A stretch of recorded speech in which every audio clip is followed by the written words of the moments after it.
déjà, j'étais une petite fille qui était très garçon manqué.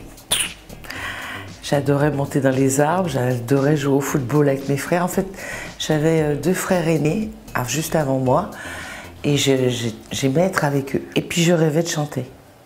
C'est vrai qu'à l'âge de 5 ans déjà, je voulais déjà être chanteuse. Je le savais déjà, au fond de moi.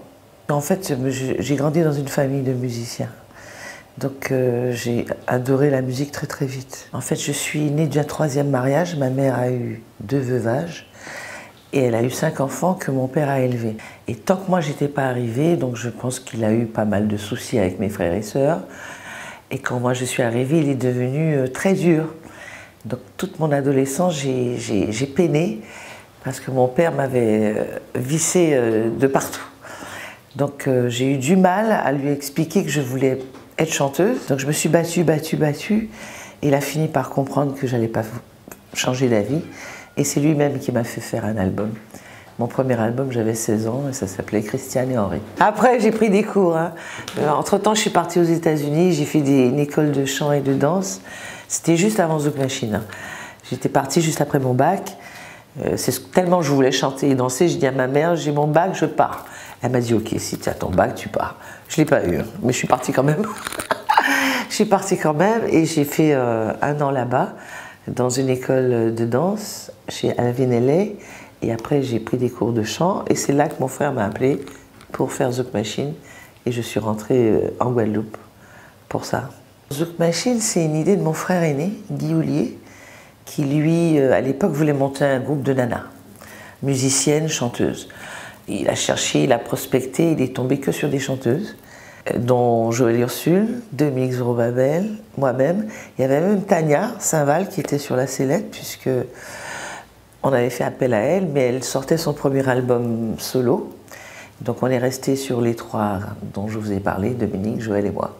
Alors c'est vraiment un truc de bizarre, parce qu'en musique, on ne sait jamais ce qui va se passer. On a beau penser ce titre-là, on peut l'aimer nous, et le public peut le rejeter. On peut ne pas aimer un titre, et le public peut l'accueillir à bras ouverts. Et le titre Maldon, c'était un bouche-trou, carrément. C'est-à-dire qu'on avait fini l'album, et notre producteur, qui est parti depuis, il s'appelait Henri Depps, a dit à mon frère aîné, ah non, il manque un titre, il faut que tu trouves un truc qui bouge, il manque un titre sur cet album. Et le lendemain, il a trouvé la basse de Maldon.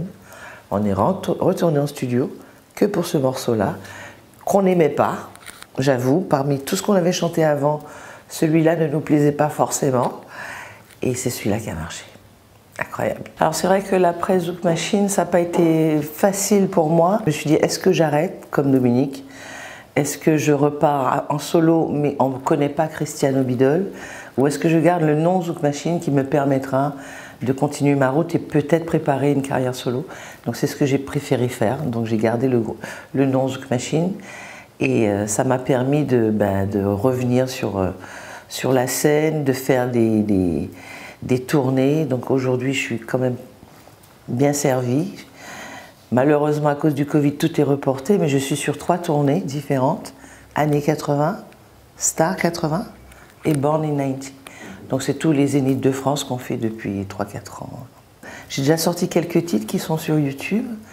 Et là, je prépare déjà même un 2e, puisque je travaille aujourd'hui avec un nouveau manager qui s'appelle Henri Delépine, qui m'a permis justement de me relever, de repartir à zéro.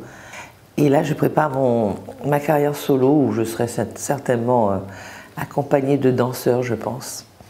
Parce que ça va bouger un petit peu plus. Alors la musique antillaise, malheureusement en France, il y a très peu de personnes qui la représentent. C'est malheureux, c'est vrai que c'est compliqué. Pour moi, il y a la compagnie créole, Cassave, Francky et moi. Ce sont les seuls groupes antillais que je vois sur les plateaux. Donc ça manque aussi à la télévision. Mais bon, ce que je déplore, c'est que le zouk, on a tendance à vouloir l'enterrer.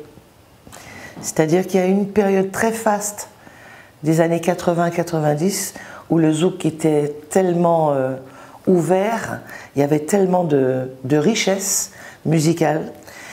Et avec les années 2000, ça s'est refermé. C'est-à-dire que tout se ressemble, c'est moins diversifié, et donc le zouk a perdu un peu de sa vitesse. Donc je pense qu'il faut retrouver un renouveau, il faut retrouver un truc pour le remettre au goût du jour. Il a toute sa force, le zouk. C'est quand même, c'est un patrimoine qu'on doit porter, qu'on doit faire voyager. Donc quand j'entends zouk rétro, zouk machin, je comprends pas, il n'y a pas de salsa rétro. Ah mais c'est vrai, salsa rétro, j'ai entendu parler de salsa. Non, reggae rétro, non plus. Alors que le zouk, c'est une des musiques les plus jeunes. D'ailleurs, c'est la plus jeune de toutes, celle que je vous ai citée. Donc je comprends pas comment elle peut devenir rétro en 20 ans, en 30 ans, en les 40 ans avec Kassav. 40 ans de zouk, rétro. La salsa, je ne sais pas depuis quand elle existe. Hein. Elle n'est pas rétro. J'adore mon pays, j'adore la Guadeloupe. J'ai passé toute ma jeunesse là-bas, mes parents sont là-bas. Mais j'avoue que depuis Zouk Machine, hein, ça date pas de hier. Hein. Déjà, on était déjà boudés par les Antilles lorsqu'on a eu le succès en France.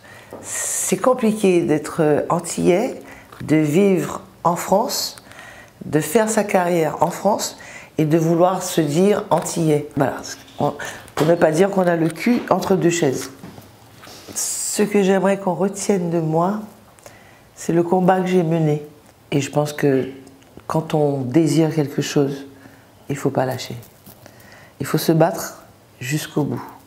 Au moins, on a la satisfaction de s'être battu pour arriver à ce qu'on voulait.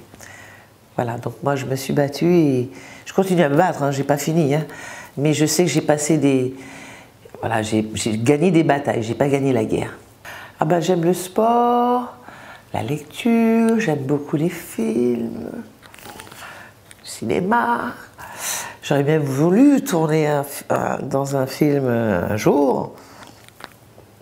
Voilà, au cas où, hein. Non, c'est vrai, j'aimerais bien faire du cinéma. Non, et puis j'ai pas eu d'enfant. Donc j'ai du temps libre, je joue au piano, je joue de la guitare, je suis toujours dans ma musique en fait. Toujours. Et puis j'écris. J'écris pas mal. Ce qui me donne le sourire, c'est les gens. Les gens, le partage que j'ai avec eux. L'humour des gens. Parce que quand on regarde les gens, c'est un vrai cinéma. Hein. La vie me donne beaucoup de plaisir. Je suis née joyeuse, je pense. Des fois, je me réveille un peu énervée, hein, mais j'ai toujours le sourire. Je sais pas, je suis née comme ça. Ce qui me révolte le plus, c'est la méchanceté, la jalousie des gens. En tant qu'artiste, on est beaucoup jalousé. On est beaucoup aimé, mais on est souvent jalousé. Et malheureusement, si on n'est pas bien entouré, on peut vite sombrer. Donc la jalousie peut tuer quelqu'un. Ouais. Donc ça me révolte. Profondément.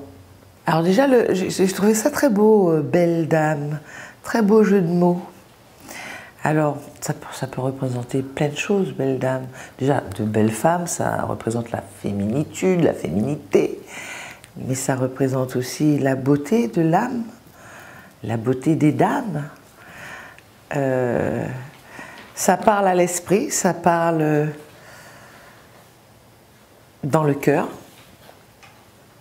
Ça parle de beauté, tout simplement.